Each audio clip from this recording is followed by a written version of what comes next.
Hi friends, मैं परिंदर खारी। Friends, आज की हमारी game Tata steel masters tournament की एक और बेहतरीन गेम है। सिक्स राउंड की गेम है और यहाँ दोमाराजू गुकेश का मुकाबला था जॉर्डन वेस्ट फॉरेस्ट।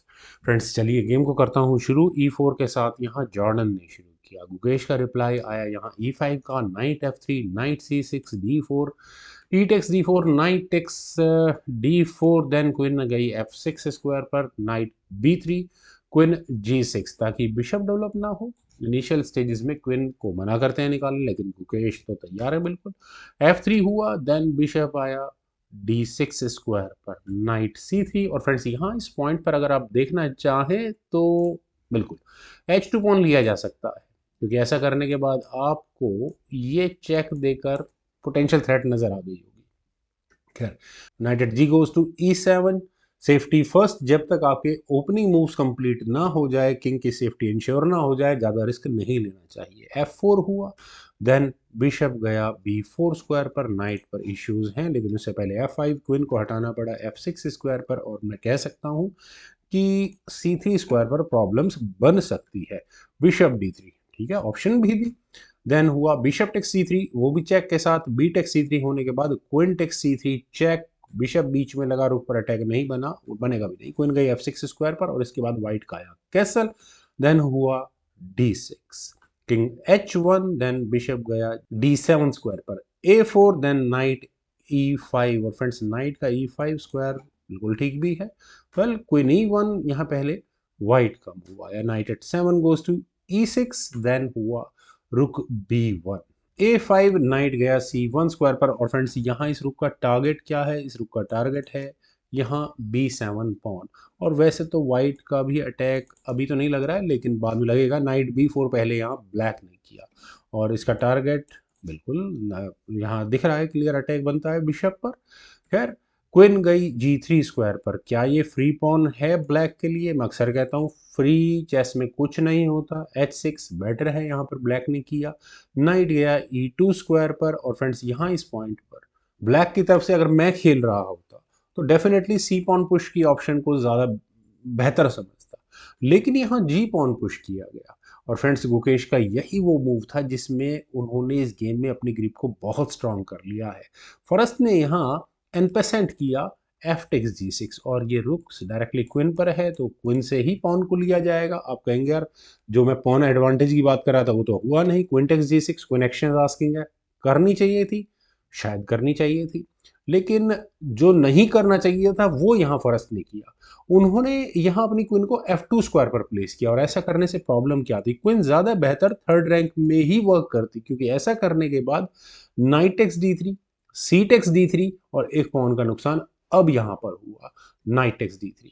यहाँ इस पॉइंट पर मेरे ख्याल से जॉर्डन की कैलकुलेशन परफेक्ट है, क्योंकि क्वीन D4 का मूव गुकेश एक्सपेक्ट कर रहे होंगे, इतना बड़ा ब्लंडर में नहीं करने वाले।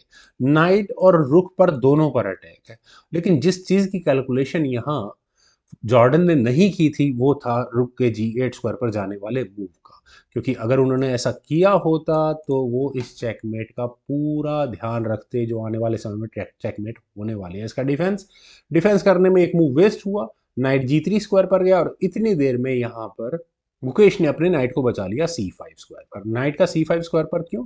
कि नाइट मैन्यूअर बहुत सोच समझ कर आगे रखना है। E5 का मूव आया, और जैसे मैंने कहा कि प्रॉब्लम्स है, लेकिन ऐसा करने के बाद एक और बेनिफिट मिला है। ब्लैक अब यहाँ अपने बिशप को C6 स्क्वायर पर लेकर जा सकता है, और यहाँ एक अटैक को और इंट्रोड्यूस कर सकता है। करना चाहिए भी था शायद ऐसा, लेकिन यहाँ पहले किया गया नाइट E6, क्वीन पर अटैक बना, क्वीन हटानी पड़ी। B2 स्क्वायर पर अटैक कहाँ बना है? बी पॉन पर, उसका डिफेंस। बिशप गया C6 स्क्वायर पर, और फिर वही प्रेशर बनाया गया। मैं अगर अपनी बात करूं तो मैं क्या करूंगा? इस एच पॉन को आराम आराम से आगे पुश करूंगा, नाइट पर प्रेशर बनाने के लिए, चेकमेटिंग थ्रेट बनाने के लिए। लेकिन यहाँ पहले जॉर्डन ने किया ई टेक्स D6। ये पॉन सिक्स रैंक में आ चुका है, गुकेश को शायद परवाह ही नहीं है। उन्होंने यहाँ कैसल कर लिया, डी टेक्स C7, उल्टा रुक पर अटैक बन गया। रुक चला गया यहाँ से D4 स्क्वायर पर। वैसे अगर देखा जाए तो क्वीन रुक की बैटरी बिल्कुल ठीक है, मैनेज किया हुआ है गुकेश ने, यहाँ बिशप बिल्कुल सही काम कर रहा है। पर यहाँ अब ये रुक क्या करने वाला है, ये बहुत सोच समझ कर देखना होगा। पॉन मुझे तो वैसे ही मिल रहा था, ये जरूरत क्या लेने की। खैर, रुक eight B goes to C1। यहाँ पहले जॉर्डन का मूव आया, माइट बी इस बिशप को ही एलिमिनेट करने की कोशिश होगी, हो सकता है ऐसा हो, लेकिन रुक H4, इसका क्या जवाब है? फ्रेंड्स यहाँ जो आने वाला मूव है वो बहुत डेडली है। आप यहाँ इस रुक की चेक को देखिए, रुक सेक्रीफाइस को देखिए। H2 पॉन को ये रुक सेक्रीफाइस के साथ आ सकता है, उसके बाद क्वीन टेक्स नाइट और ये अगले मूव में होगी चेकमेट। ओके, इसीलिए जॉर्डन ने अपने रुक को यहाँ C1 स्क्वायर पर प्लेस किया ताकि वो समय रहते अपने रुक को C3 स्क्वायर पर ले जाए और नाइट का डिफेंस कर ले। नाइट C5 और यहाँ से, हाँ नाइट बिल्कुल जा रहा है ऐसा रुक पर अटैक बनाने के लिए। रुक E3, चलिए उधर E4 स्क्वायर का डिफेंस करना भी जरूरी है। रुक टेक्स A4, चलिए एक पॉन और यहाँ पर फाइनली वाइट को मिल चुका है। और कुल मिलाकर देखा जाए तो एक पॉन की लीड फिलहाल ब्लैक के पास है। मुझे नहीं लगता कि वाइट बहुत देर तक इस सी पॉन का डिफेंस कर पाएगा। बिशप कुछ आ नहीं रहा है ना इसके डिफेंस के लिए, इस पॉन के डिफेंस के लिए भी। खैर, रुक F6, क्वीन पर अटैक बना, क्वीन गई G7 स्क्वायर पर, थोड़ी देर के लिए रुक को ही कर दिया गया है पिन, लेकिन बिशप आया C3 स्क्वायर पर और यहाँ डिस्कवर्ड अटैक की तैयारी हो सकती है। क्वीन G5 करना ही पड़ेगा। देन हुआ क्वीन E2 और इस क्वीन के E2 स्क्वायर पर आने के बाद मुझे नहीं लगता भी 8th रैंक पे कुछ होने वाला है। नाइट E6 यहाँ पहले ब्लैक ने किया और यहाँ से ये नाइट क्या करने वाला है ये बहुत हद तक क्लियर है यहाँ पर। खैर, रुक F5, क्वीन पर अटैक बना, लेकिन यहाँ पर गुकेश का मूव आया जबरदस्त, वो था bishop takes G2 check. Friends, किन लोगों ने इस मूव की कैलकुलेशन कर रखी थी बिशप सेक्रीफाइस की? यहां अगर किंग टेक्स G2 किया जाता है तो ये जो अभी नया नवेला रुक रखा गया है इस F5 स्क्वायर पर, वो यहाँ व्हाइट को गंवाना पड़ेगा क्योंकि क्वीन टेक्स F5 डायरेक्टली हो सकता है, नाइट हो चुका होगा पिन। या फिर अगर यहाँ क्वीन टेक्स G2 किया गया तो क्वीन टेक्स C3, फिर दोबारा वही प्रॉब्लम होती है। तो पॉन तो यहाँ कम से कम ब्लैक को इस पॉइंट पर मिल चुका है, चेक भी है, किंग को मूव करने पड़ेगा G1 स्क्वायर पर। लेकिन इसके बावजूद भी गुकेश ने एक और सेक्रीफाइस दिया है, वो भी क्वीन का, क्वीन टेक्स F5। फ्रेंड्स, क्या कैलकुलेशन है, गजब। नाइट टेक्स F5 करना ही पड़ा, रुक डायरेक्टली किंग के सामने आ चुका है, यानी कि क्वीन को लेने की पूरी तैयारियां सेट कर रखी है पहले से ही।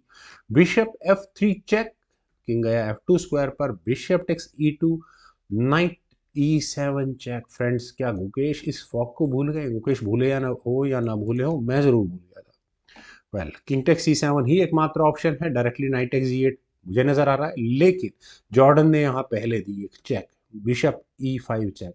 और क्या ऐसा करने के बाद जॉर्डन इस गेम में अपनी ग्रिप को मजबूत कर पाएंगे?